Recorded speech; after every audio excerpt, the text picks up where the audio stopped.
According to the game, ongoing na ang withdrawal ko sa Ocean Fun Ball and can be transferred to my GCash account. What do you mean by that?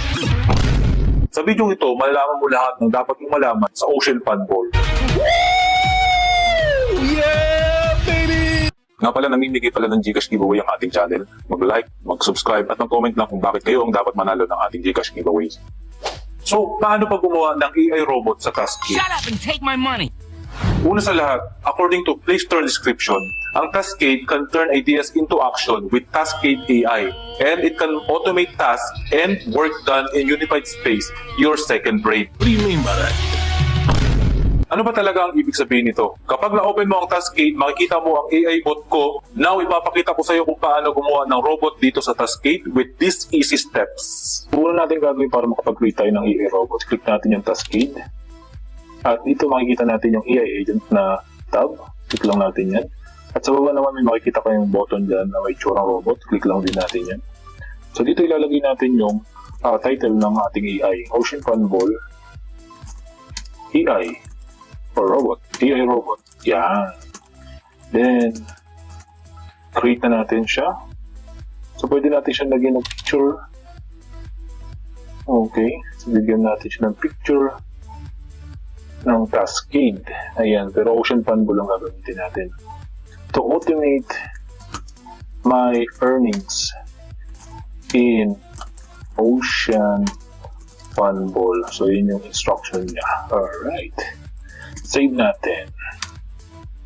And, ganun lang kasimple gumawa ng robot. Pwede mo rin siyang ipin ito sa yung home screen. So, nasa iyo na yun kung anong gagawin mo dyan. Pero wait, eto ang dark secret ng dalawang application na ito. What do you mean by that? Maraming nagsasabi na maaari kang kumita sa Ocean Fun Ball at What do Taskade. you mean by that? Pero ang katotohanan ay dito nyo malalaman. Ako na mismo makakapagpatunay na malabong kumita sa Ocean Fun Ball. Makikita nyo sa screen na withdrawable na ang mga pera sa Ocean Fun Ball. Ang problema, need mo ng 36 fish para mangyari ito, which is malabong mangyari. Malabong makumpleto ito kahit ano ang grind mo or ano ang gawin mo dito sa game na to. Paano naman ang Taskade app? Ang Taskade app ay isang AI app tulad ng ChatGPT, Meta AI, Leo AI, at iba pang mga available AI online. Wala itong kakayanan para mag-automate ng kahit anong simple or complex task. What the fuck? So kapag may mga nakita kang ganitong tutorial na earn money using Taskade, ay malabo. 100% kaibigan, hindi to legit. So paano tayo kikita ng pera? What do you mean? Huwag kang mag-alala kaibigan, nilagay ko dito sa ating description box lahat ng available online na kitaan na pwede kang kumita ng pera. Nandito rin po yung mga legit proof natin, solid proof natin na maaari kang kumita ng pera tulad ng Boataway, Glow Fairy, Summer Attack, Card Story, at higit sa lahat ng fan drama. And there you have it. Kung naging informative ang video ito, please like, share, comment, and subscribe na rin kayo dito kaibigan. Till next earning application review kaibigan, paalam.